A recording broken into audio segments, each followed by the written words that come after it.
Welcome welcome welcome cook with নাসিমাতে সবাইকে আবারও একবার ওয়েলকাম।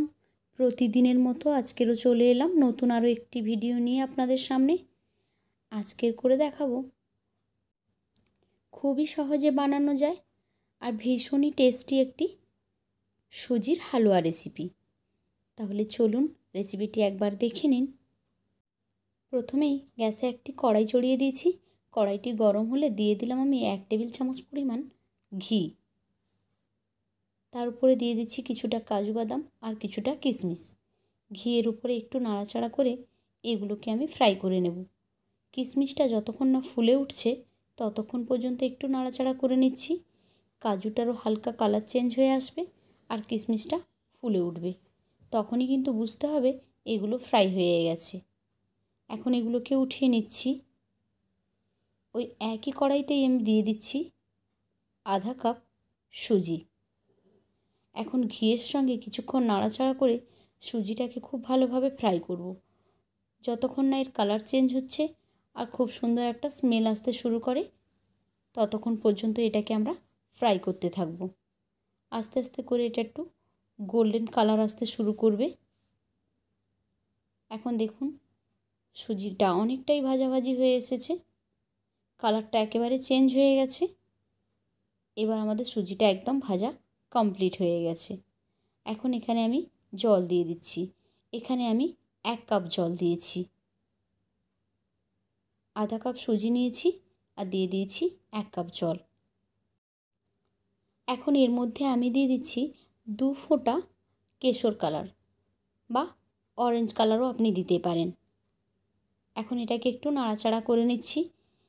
সঙ্গে সঙ্গে সুজিটাও কিন্তু একদম ঘন হয়ে আসছে।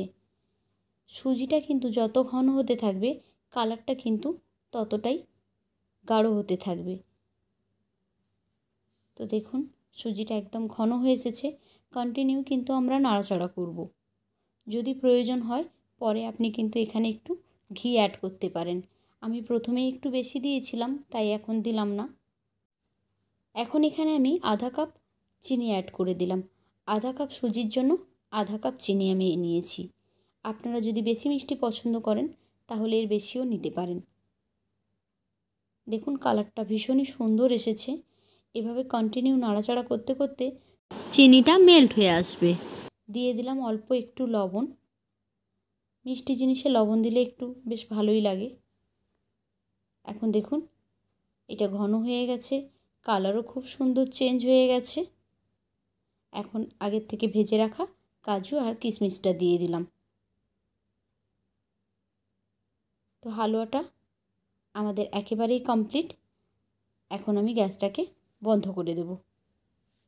উপর থেকে অল্প একটু এলাচের গুঁড়ো ছড়িয়ে দিলাম, যাতে করে এর মধ্যে থেকে খুব সুন্দর একটা স্মেল আসতে আরম্ভ করে, তার জন্য।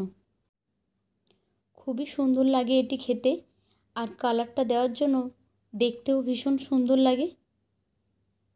তো কেমন লাগলো আজকের আমার এই রেসিপি? যদি ভালো লেগে থাকে লাইক, কমেন্ট অ্যান্ড শেয়ার করবেন। এখন হালুয়াটাকে আমি গার্নিশিং করে দিয়েছি।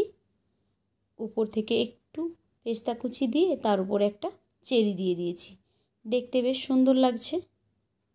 এমনই সহজ সরল রেসিপি পেতে আমার চ্যানেলটিকে সাবস্ক্রাইব করে বেল আইকনে ক্লিক করে নোটিফিকেশান অন করে দেবেন। তাহলে নতুন ভিডিও আপলোড করলে সেই ভিডিও সবার আগে আপনাদের ফোনে পৌঁছে যাবে। তো আজকের মতো এই পর্যন্তই। ফিরে আসবো আগামীকাল নতুন একটি ভিডিও নিয়ে।